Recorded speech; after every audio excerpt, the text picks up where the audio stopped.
Hi everyone, let's talk about constructive plate boundaries. So what are constructive plate boundaries? Well, they are when two plates are of any kind are moving away from each other because of underlying diverging convection currents.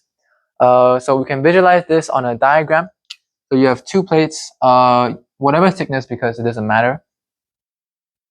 So we just draw like that, and draw like that.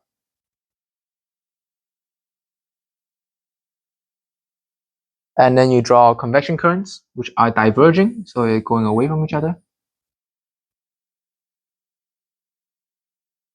And then the movements of the plates, and some of the lava is rising through. So you do this.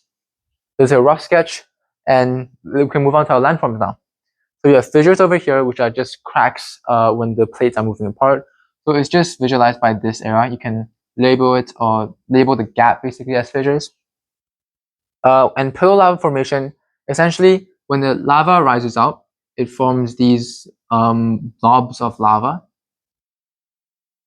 Why this happens? Because when it rises to the surface, the outside layer of the lava, of the magma, it cools down really fast as compared to the inside. So your inside is still liquid, it's still flowing, but your outside is solid. So it's flowing in kind of a teardrop shape under the influence of gravity downslope and stuff, and therefore you get pillow lava.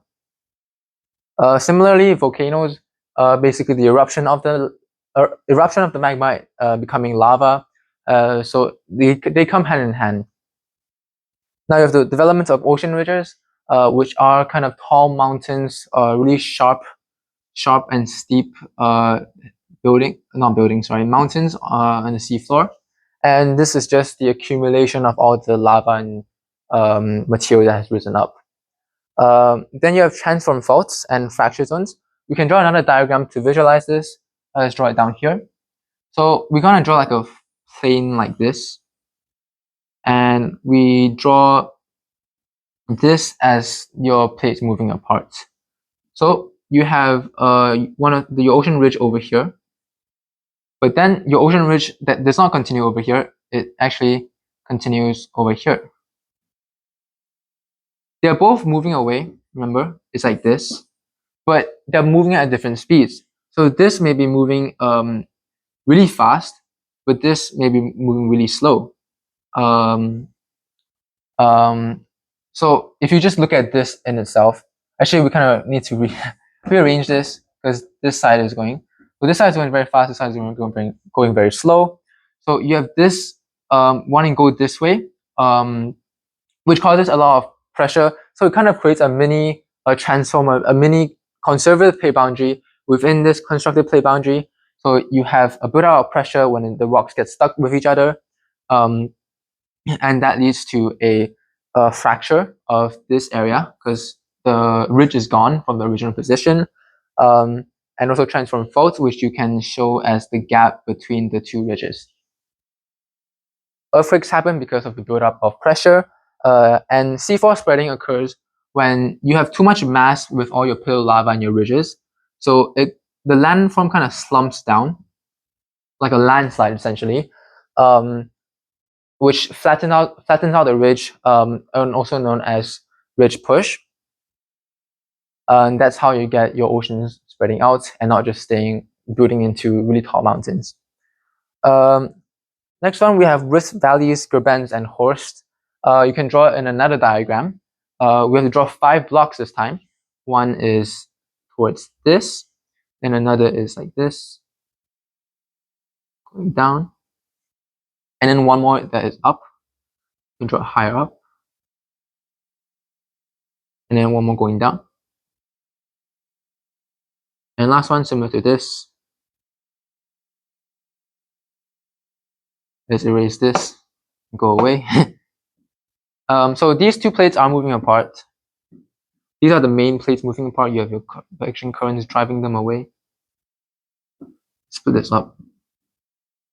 Right? So these plates are moving away, but it doesn't bring all of the plate. It doesn't bring all of the plate to one side. So you get these that are remaining, that are broken away from the original plates, and these that go down. and these that go up because of the angles of the blocks. So these ones, the ones that are depressing, the ones going down are called gerbends, whereas the ones rising up are called horst.